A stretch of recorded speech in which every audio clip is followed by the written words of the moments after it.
ہوا وہی حضرت انس رضی اللہ تعالیٰ عنہ ہے۔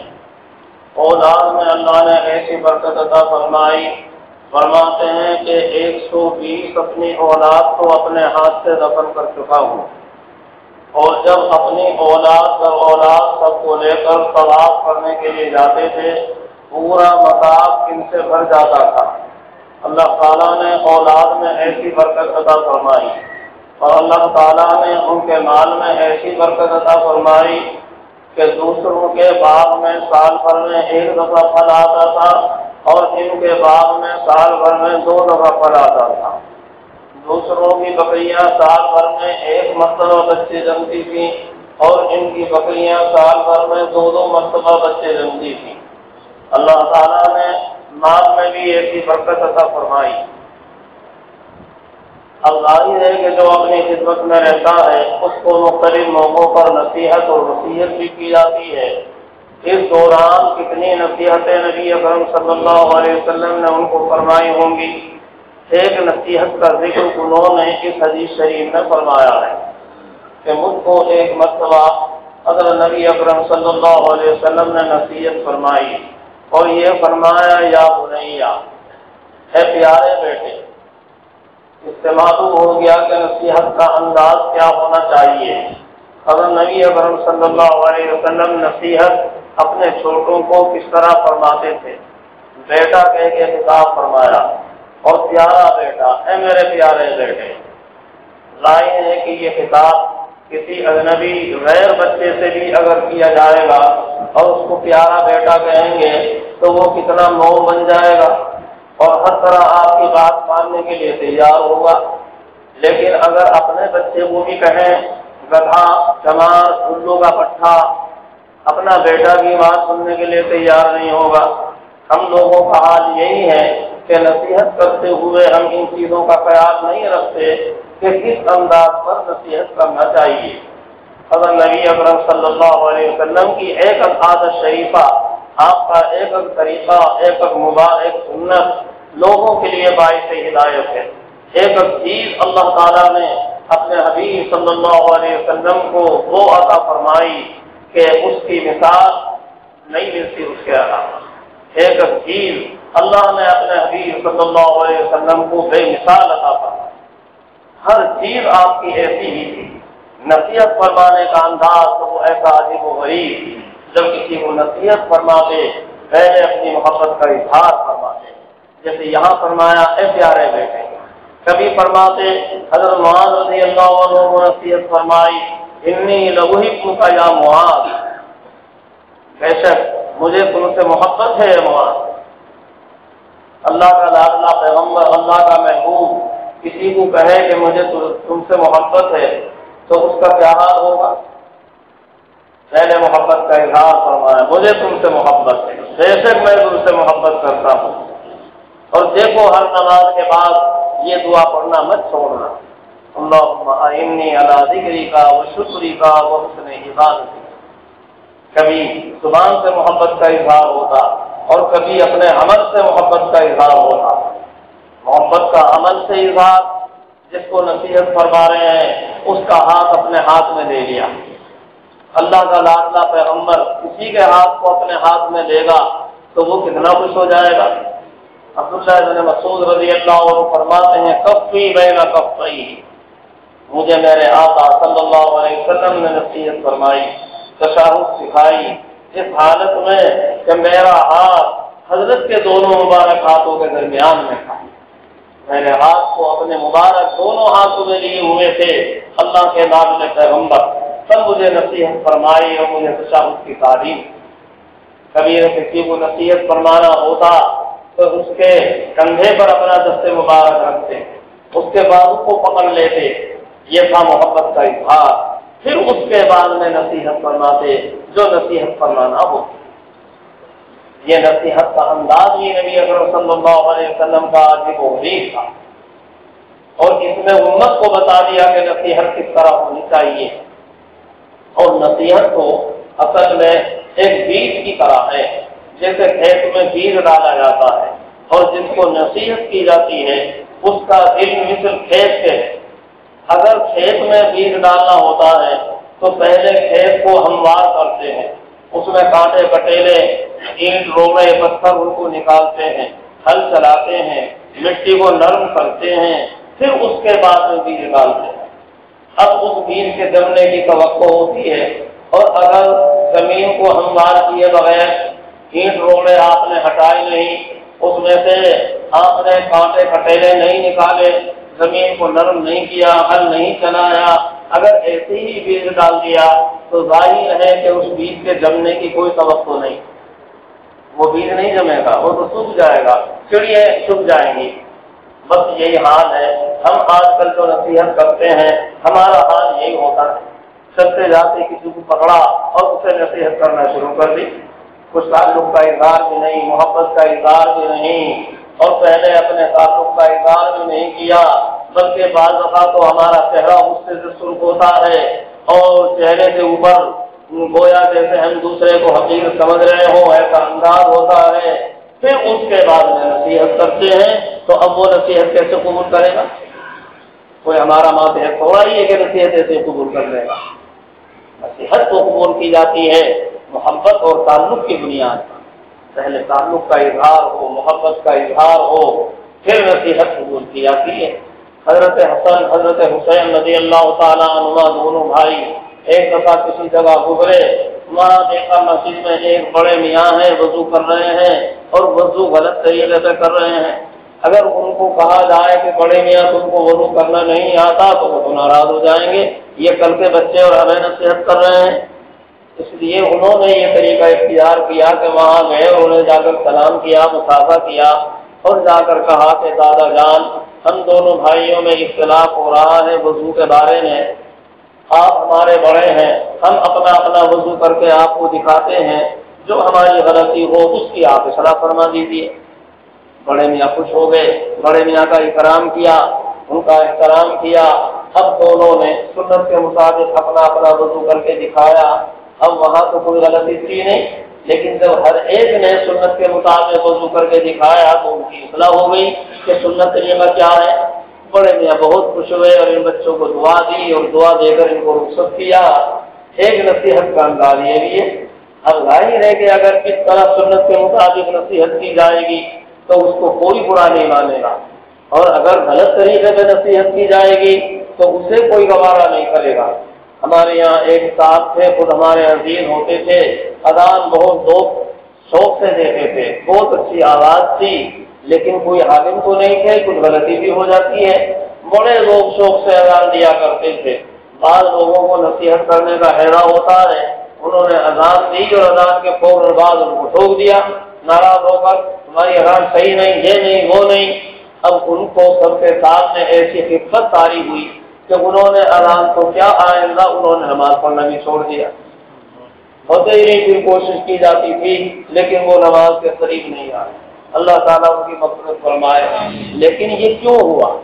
غلط طریقے پہ نصیحت کرنے کی وجہ سے۔ نصیحت کرنا تو ایسا ہے کہ جیسے حکیم علاج کرتا ہے، اب علاج کرنے کے لیے دیکھا جاتا ہے کہ مریض کا مزاج کیسا ہے، اس کو کیا کیا تکلیف ہے، یہ کون سی دوا برداشت کر سکے گا، انجیکشن برداشت کرے گا کہ نہیں، دوا برداشت کرے گا کہ نہیں۔ پھر دوا کو بھی دیکھتے ہیں، یہ دوا بہت کڑوی ہے، اتنی کڑوی دوا بچہ برداشت کرے گا کہ نہیں۔ اگر کڑوی دوا ہے تو اس کے لیے پھر بتاتے ہیں بھائی دودھ کے ساتھ دینا، پھر بتاتے ہیں کہ ملائی کے ساتھ دینا، شہد کے ساتھ دینا،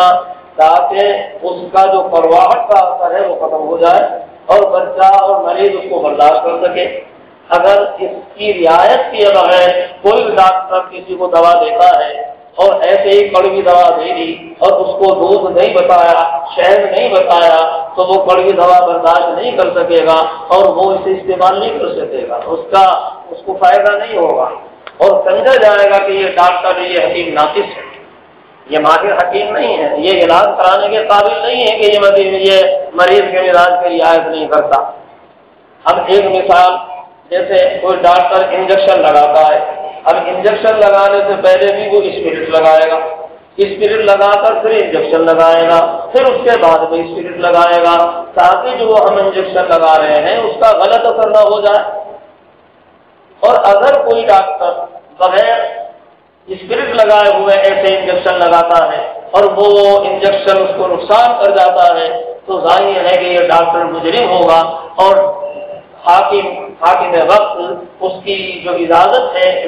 علاج کرنے کی اور سند ہے اسے ختم کر دے گا، ضبط کر دے گا۔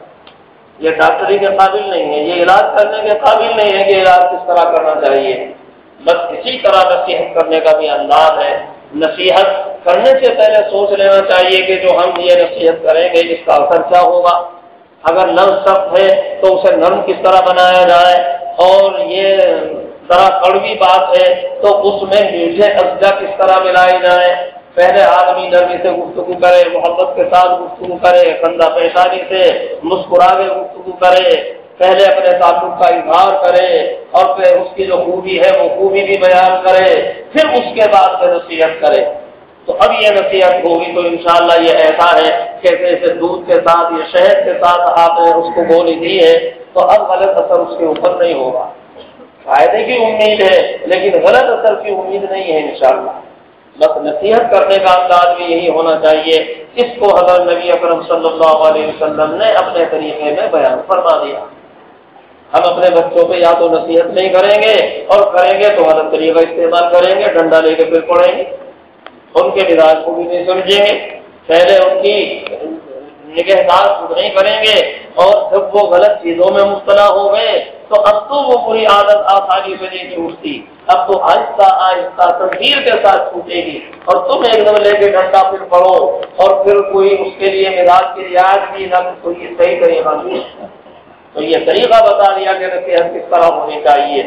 اور پھر نصیحت کیا فرمائی حضرت نبی اکرم صلی اللہ علیہ وسلم نے فرمایا ان قدرت ان تصبح او تمسیا وليس في قلبك غش لأحد فقال، بیٹا اگر تم یہ طاقت رکھتے ہو صبح شام اس حالت میں کرو کہ اپنے دل کو ٹٹول کر دیکھ لیا کرو، کسی کی طرف سے کھوٹ تو نہیں ہے دل میں، کسی کی طرف سے میل کچیل تو نہیں، کسی کی طرف سے دل میں کینہ کپٹ تو نہیں، تم اپنے دل کو ٹٹول کے دیکھ لیا کرو، اگر تم ایسا کر سکتے ہو تو کر لیا کرو۔ اور فرمایا بیٹا یہ میری سنت ہے، میرا طریقہ بھی یہی ہے، بتا دیا کہ میرا اپنا طریقہ بھی یہی ہے، میں اپنے دل کو دیکھ لیتا ہوں اور ہر کسی سے بالکل صاف رکھتا ہوں، کسی کی طرف سے کوئی میل کچیل تو نہیں۔ یہ ایسا گل حضرت نبی اکرم صلی اللہ علیہ وسلم نے ارشاد فرمایا ہے کہ یہ لاکھوں نصیحتیں ایک طرف اور یہ نصیحت ایک طرف، امت کی سب سے بڑی بیماری کا علاج نبی اکرم صلی اللہ علیہ وسلم نے ایک معمولی سی چیز سے فرما دیا۔ امت کے اندر جو آج اختلافات ہیں، امت کے اندر جو لڑائیاں ہیں، جو جھگڑے ہیں، جو بدگمانیاں ہیں، جس کی وجہ سے امت الگ الگ ٹکڑوں میں بٹی ہوئی ہے، فرقوں میں بٹی ہوئی ہے، جماعتوں میں بٹی ہوئی ہے، اس کی وجہ صرف دلوں کے اندر بدگمانی کا پیدا ہو جانا، دلوں کے اندر کھوٹ کا پیدا ہو جانا، اور یہ دل کے اندر کھوٹ کا پیدا ہو جانا لڑائی کا ذریعہ، جھگڑے کے در کا ذریعہ، گھروں کی تباہی اور بربادی کا ذریعہ۔ ایک میاں بیوی دونوں ہم خوش خوش رہ رہے ہیں لیکن تھوڑی سی بدگمانی پیدا ہو گئی، بیوی سے بدگمانی ہو گئی یا بیوی کو شوہر سے بدگمانی ہو گئی، صفائی کی نہیں، اور وہ بدگمانی بڑھتے بڑھتے بڑھتے بڑھتے کتنی بڑھ گئی کہ طلاق کی نوبت آ گئی، گھر برباد ہو گیا ایک ذرا سی بدگمانی کی وجہ سے، حالانکہ بدگمانی سے زیادہ کوئی حقیقت نہیں تھی۔ باپ اولاد آپس میں ہنسی خوشی رہ رہے ہیں لیکن بیٹے کے بارے میں یا باپ کے بارے میں ذرا سی بدگمانی ہو گئی، اسے صاف نہیں کیا، بڑھتے بڑھتے بڑھتے بات آگے تک پہنچ گئی، یہاں تک کہ آپس میں اختلاف ہو گیا، جدائی ہو گئی، یہ باپ الگ اور بیٹا الگ، ایک دوسرے کی صورت دیکھنے کا روادار نہیں، صرف معمولی سی بدگمانی کی وجہ سے۔ آپس کے دو دوست ہیں، آپس میں محبت ہے، ذرا سی بدگمانی پیدا ہونے کی وجہ سے دونوں کے اندر اختلاف شروع ہو گیا، یہاں تک کہ ہوتے ہوتے عداوت تک پہنچ گیا، ایک دوسرے کی عداوت پیدا ہو گئی، حالانکہ آپس میں دوستی تھی، محبت تھی، تعلق تھا، ایک ذرا سی بدگمانی پیدا ہونے کی وجہ سے۔ یہ بدگمانی ہے تو معمولی سی چیز، لیکن یہ معمولی سی بدگمانی ایسی ہے کہ بس یہ تباہی اور بربادی کا ذریعہ ہے۔ اس کو ایک مثال سے اس طرح سمجھنا چاہیے، شیطان کہیں جا رہا تھا، کوئی دوسرا آدمی اسے مل گیا، اس نے سوچا کہ میں شیطان کو سمجھاؤں، یہ اگر بات آ گیا تو بہت اچھا ہے، ساری دنیا کو اس نے گمراہی میں ڈال رکھا ہے۔ اسے سمجھانا شروع کیا۔ شیطان نے کہا کہ بھائی تم خامخواہ میرے بارے میں بدگمان ہو کہ میں لوگوں کو گمراہ کرتا ہوں، ایسا نہیں ہے، یہ تو لوگ خود سارے غلط کام کرتے ہیں اور مجھے بدنام کرتے ہیں، اور سارے وقت تو خود کرے، لعنت کرے شیطان پر۔ ہنسی آتی ہے مجھ کو حضرت ایک انسان پر، سارے وقت تو خود کرے اور لعنت کرے شیطان پر، سارے کام خود کرتے ہیں اور لعنت سے میرے اوپر کرتے ہیں، اور چل بتاؤ میں کیا کرتا ہوں۔ اس کو لے کر گیا، سامنے پرچون کی ایک دکان تھی، مختلف سامان تھا، وہاں گاہک سے سودا خرید رہے تھے، ایک کنستر کے اندر شیرہ تھا، اس نے وہ شیرے کی شیطان نے انگلی دی اور سامنے دیوار کے اوپر لگا اور کہا چل اب ایک طرف کھڑے ہو کے تماشا دیکھیں گے، اب میں بتاؤں گا کہ میں کیا کرتا ہوں۔ وہ شیرے کی انگلی لگائی اور ایک طرف وہاں جا کے کھڑا ہو گیا۔ اب اس شیرے کی انگلی پر جب یہ آئی تو اس پہ مکھی آئی کھانے کے لیے، ادھر بکری نے دیکھا کہ مکھی آئی، چھپکلی نے دیکھا کہ یہ مکھی میری غذا ہے تو چھپکلی دوڑی اس کو کھانے کے لیے۔ نیچے بلی تھی، بلی نے دیکھا کہ چھپکلی آئی ہے تو بلی دوڑی اس کو پکڑنے کے لیے۔ ایک راہب سپاہی کھڑا تھا اس کے پاس، کتا تھا شکاری، اس نے دیکھا کہ بلی آئی ہے تو اس نے بلی کے اوپر حملہ کیا، اور دکاندار نے دیکھا کہ اس کے کتے نے میرے بلی پہ حملہ کر دیا تو اس نے دوسری کا بات اٹھایا اور کتے کے سر پہ مارا، کتے کا سر زخمی ہو گیا۔ سپاہی نے دیکھا کہ میں نے کتے کو زخمی کر دیا، اس نے ڈنڈا لے کے اور دکاندار کی پٹائی کر دی۔ دکاندار کی پٹائی کی تو سارے دکاندار جمع ہو گئے اور انہوں نے کہ ہمارے دکاندار کی پٹائی کی ہے، سپاہی کی پٹائی کر دی۔ سپاہی کی پٹائی کی، سپاہی نے تھانے میں اطلاع کر دی، وہ پورا تھانہ چڑھ کے آ گیا۔ جب بستی والوں نے دیکھا کہ تھانے والے آ رہے ہیں، سارے بستی والے اکٹھے ہو گئے، ادھر سے ڈنڈے چلے، ادھر سے اینٹیں چلی، کسی کا سر ٹوٹا، کسی کا پیر ٹوٹا، کسی کوئی زخمی ہوا، کسی کا خون نکلا، اور وہ شیطان وہاں کھڑا ہوا اسے کہہ رہا ہے کہ بتا بھائی یہ سب کچھ جو کر رہے ہیں میں کر رہا ہوں، مجھے بدنام کرتے ہیں، کر تو نہیں رہے ہیں لیکن بیج تو اسی کا بویا ہوا ہے، یہ جو شیرے کی انگلی لگائی ہے بیج تو اسی نے بویا ہے، بس یہ بدگمانی جو ہے دلوں میں، یہ وہی انگلی شیرے کی انگلی ہے شیطان، یہ ذرا سی انگلی دل میں لگاتا ہے بدگمانی کی، اور بس ہوتے ہوتے یہاں تک نوبت پہنچ جاتی ہے کہ وہ اس کا دشمن اور وہ اس کا دشمن، اور آپس میں طبقے بنتے ہیں اور فرقے بنتے ہیں، یہ فلاں طبقہ اور یہ فلاں فرقہ اور یہ فلاں جماعت اور یہ فلاں جماعت، اپنے لوگوں میں، ہم مسلک لوگوں میں ٹکڑے ٹکڑے ہو کر پوری قوم اور امت آپس میں ٹکڑیوں میں بڑھ جاتی ہے، اور مسلمانوں کی جو قوت تھی وہ ساری منتشر ہو جاتی ہے، اور ٹکڑے ٹکڑے ہو کر ساری آپس کی جو قوت اور طاقت تھی وہ ساری ریزہ ریزہ ہو کے رہ جاتی ہے۔ آج شیطان نے یہی گل کھلا رکھا ہے۔ وہ حضرات جو دین سے تعلق رکھتے ہیں، حضرت نبی اکرم صلی اللہ علیہ وسلم سے محبت رکھتے ہیں، یہ بھی محبت رکھتے ہیں، یہ بھی محبت رکھتے ہیں، لیکن ذرا سی وہ بدگمانی کی، وہ شیرے کی انگلی لگا کر ایسی درمیان میں آڑ قائم کر دی اور ایسی دراڑیں قائم کر دی، وہ اس سے بدگمان، وہ اس سے بدگمان، وہ کہتے ہیں سر یہ محبت کرنے والے نہیں ہیں، وہ کہتے ہیں کہ نہیں یہ محبت کرنے والے نہیں ہیں، وہ کہتے ہیں کہ نہیں سر یہ گستاخ ہے، وہ کہتے ہیں کہ نہیں یہ گستاخ ہے، اور ہر ایک جو آپس میں اختلاف ہے محبت کی بنیاد پر، وہ بھی حضرت نبی اکرم صلی اللہ علیہ وسلم سے محبت کرنے والا، وہ بھی محبت کرنے والا، لیکن آپس میں ایک ذرا سی بدگمانی کی وہ ذرا سی وہ انگلی لگا کر یہ اتنی دھاڑ قائم کر دی کہ امت کا اتنا بڑا طبقہ آپس میں بٹتے رہ گیا اور مسلمانوں میں قوت منتشر ہو کے رہ گئی۔ حضرت نبی اکرم صلی اللہ علیہ وسلم نے قیامت تک کے لیے یہ علاج بیان فرمایا تھا، بیٹا اگر تم یہ کر سکو کہ تمہارا دل تمہارے دل میں کسی کی طرف سے میل کچیل نہ ہو تو ایسا کر لیا کرو، اور فرمایا کہ دیکھو بیٹا میرے لیے سنت ہے، اور یہ ایسی سنت ہے ایک شخص کے لیے نبی اکرم صلی اللہ علیہ وسلم نے فرمایا اگر کسی کو جنتی دیکھنا ہو تو فلاں وہ دیکھ لے، 3 مرتبہ یہی فرمایا۔ ایک صحابی ان کے گھر گئے اور جا کے کہا کہ میں تمہارے یہاں 3 دن قیام کرنا چاہتا ہوں، کہ ہاں بیٹا کوئی حرج نہیں قیام کرو۔ 3 دن ہو گئے، 3 دن کے بعد ان سے کہا کہ میں نے تمہارے بارے میں نبی اکرم صلی اللہ علیہ وسلم کو یہ فرماتے ہوئے سنا تھا اگر کوئی جنتی دیکھنا چاہے تو ان کو دیکھ لو، میں یہ دیکھنا چاہتا تھا کہ تمہارا خاص عمل کیا ہے، لیکن میں نے تمہارا کوئی خاص عمل تو دیکھا نہیں، میں تو کوئی ایسی چیز دیکھنے کے لیے آیا تھا، اسی لیے 3 دن تمہارے یہاں 3 راتیں گزاری تھی۔ جب چلنے لگے تو فرمایا کہ بیٹا عمل تو میرا وہی ہے جو تم نے دیکھا، اس سے زیادہ نہیں، لیکن ایک بات ہے، میں اپنے دل کو ہر مومن کی طرف سے صاف رکھتا ہوں،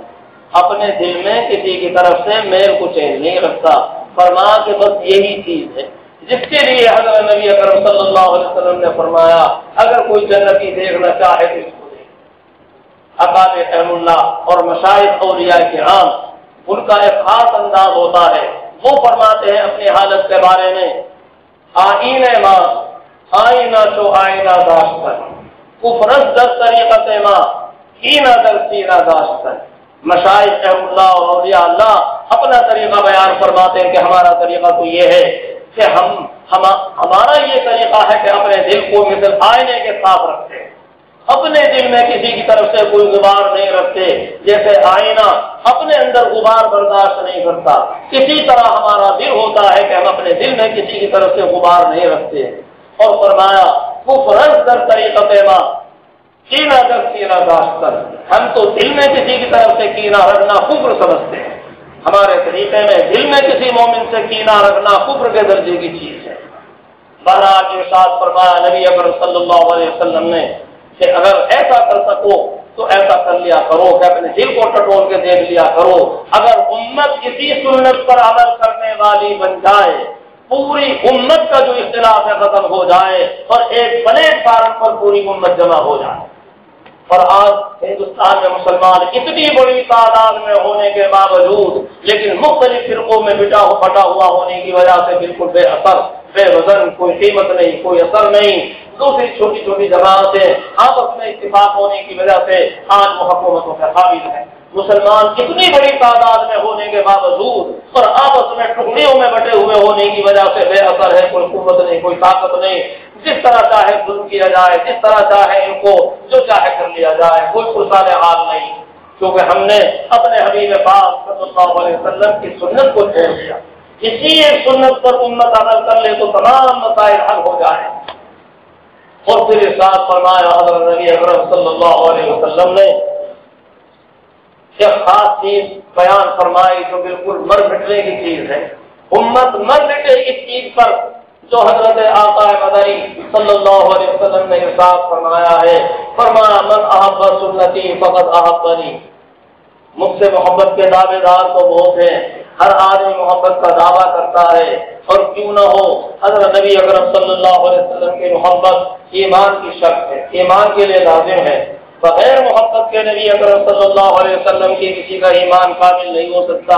حضرت نبی اکرم صلی اللہ علیہ وسلم کی محبت ایمان کے لیے کسوٹی ہے، اس لیے محبت کا دعویٰ تو ہر کوئی کرتا ہے، لیکن محبت تو وہی مقبول ہوگی جو محبوب جس کو پسند کرے۔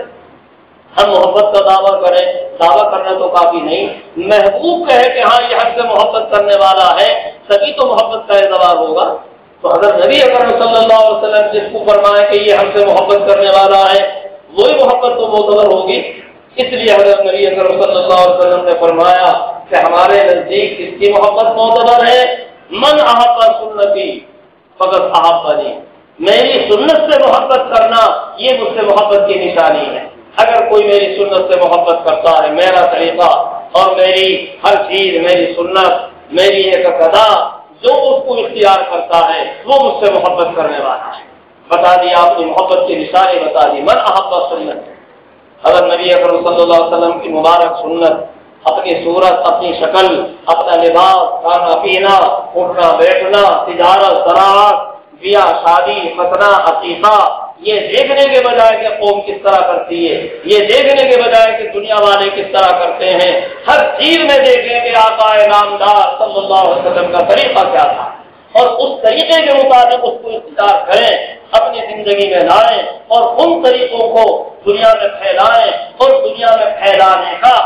اپنی زندگی کو ذریعہ بنائیں کہ حضرت نبی اکرم صلی اللہ علیہ وسلم کی مبارک سنتیں دنیا میں زندہ کرنا ہماری زندگی کا مقصد ہے۔ اس کے لیے اپنا مال قربان کریں گے، اپنی جان قربان کریں گے۔ ہماری زندگی کا مقصد یہی ہے کہ پیارے آقا صلی اللہ علیہ وسلم کی مبارک سنتیں زندہ ہو جائیں۔ اس میں جو جتنی محنت کرے گا